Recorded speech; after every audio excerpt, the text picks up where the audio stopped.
Hello, hi, welcome back to my channel. And today I want to talk to you about something beautiful, a soft algorithm for your anxious brain, crafting.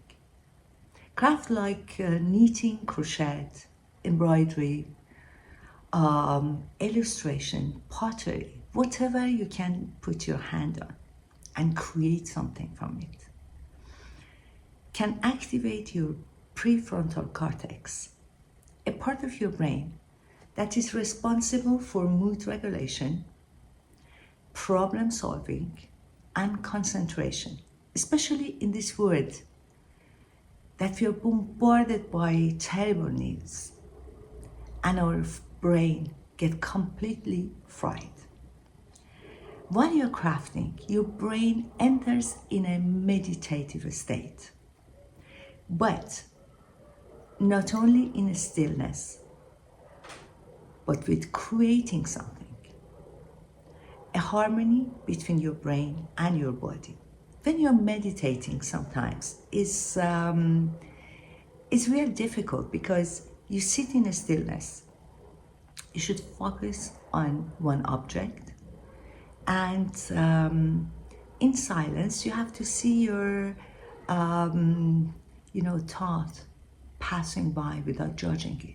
But then all of a sudden, since again, you are in your brain, not in your body, what happens is that all of a sudden that inner critic start to unconsciously start to play that hard, harsh, and very loud drum on your head.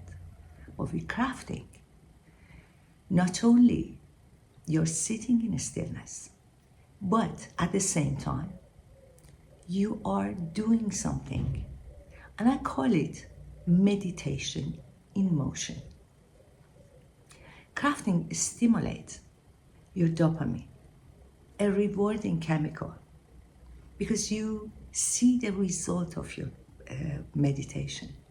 But at the same time, the beauty of crafting is that also stimulates serotonin, a mood stabilizer that makes you feel safe and balanced. Because at the same time, this slow motion of crafting, the fact that you don't wait only to enjoy, you don't run to see and enjoy the result, but you do it patiently and see stitch by stitch, line by line, and color by color, without explaining yourself and without rush.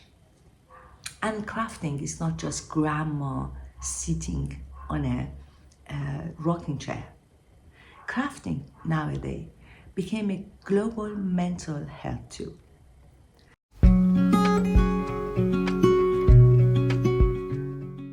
Athletes like Tom Daley, an Olympic swimmer, he used crafting, knitting especially, during a competition to stay calm, coach, lead therapy in group, especially using this tool for grounding and especially emotional regulation with clients with a trauma. And also even military veterans are using craft, especially fiber art, in rehab program to process PTSD. Here's the thing, we live in a world that asks us to heal fast, to hustle more, to run more, and to not waste time. But the truth is, craft is a beautiful way of a slow down, of regulate your mood, of going back to be human and in touch with life. And especially in a world that we are living only in our brain. And we are forgetting about our body because we are not anymore creative, we are consumers. Crafting helps us to make this harmony between our mind and our body. The same thing that meditation is teaching us. However, with this way of crafting meditation in motion, not only you're making this harmony, but at the same time, you're creating something. Crafting is nothing feminine, is human, is creation, is courage. I recall many years ago, I think about 10 years ago, I was invited in a group therapy to talk about crafting as a meditation in motion. And I remember there were two gentlemen there, and even ladies, they were joking about them. But nowadays, there are lots of men attending these groups. And recently I saw, even in some of these group therapies or knitting clubs, that there are more men than women. And craft is a true meditative state in which you basically, with every row, with every colors that you put in a paper, with every stitch, you breathe. And every pattern is a way to get out of trouble. In the Second World War, partisans not only were using knitting and crafting to calm themselves in that harsh condition they were living, but they were using it to pass messages, track movements, and communicate coded messages, coded resistance under enemy surveillance. Yes, coding. Let me tell you something. Crafting, especially knitting and crochet, is very much like computer codes. You don't believe me? I'm going to show you one very complicated pattern. The one that your grandmother could read it easily, decode it, but believe me, you can't.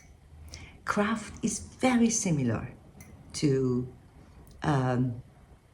coding and decoding, and teaches you another thing, a human part side.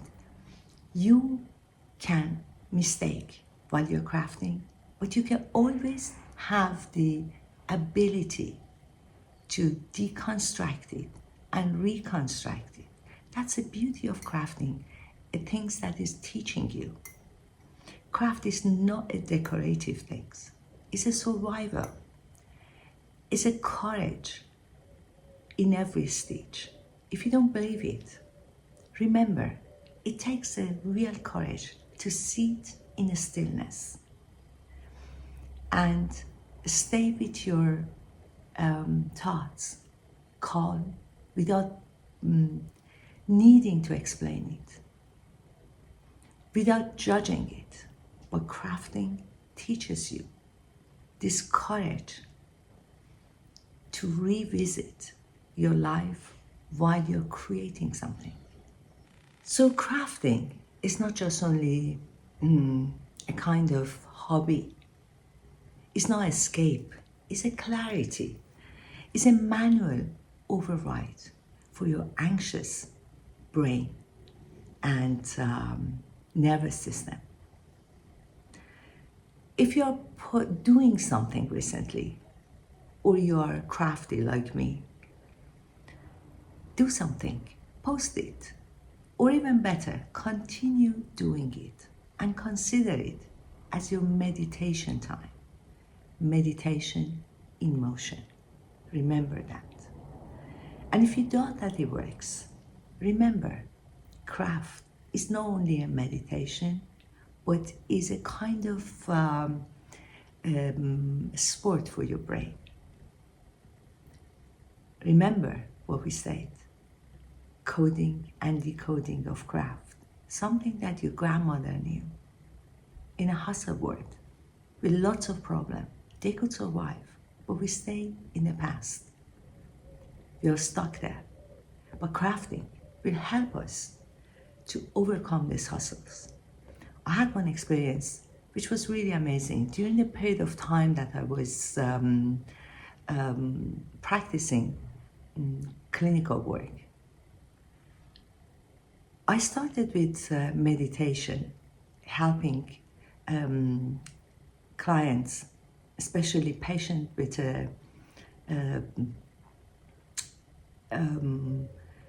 chronic disease. And what I understood, that it's very difficult for them to sit in a stillness with their thoughts. And I can understand it. But when we started to use crafting as a meditation emotion, I saw the result in a short time. They were so happy. They were looking forward to life, to wake up in the morning and start creating something. And what really amazes me, that I remember some of them, after when therapy was finished, they created this their own group, and even they started a small business together, which was flourishing and which was very satisfying. So, create, craft. Let's get out of this system which is telling us that we should only consume. Until next time, goodbye.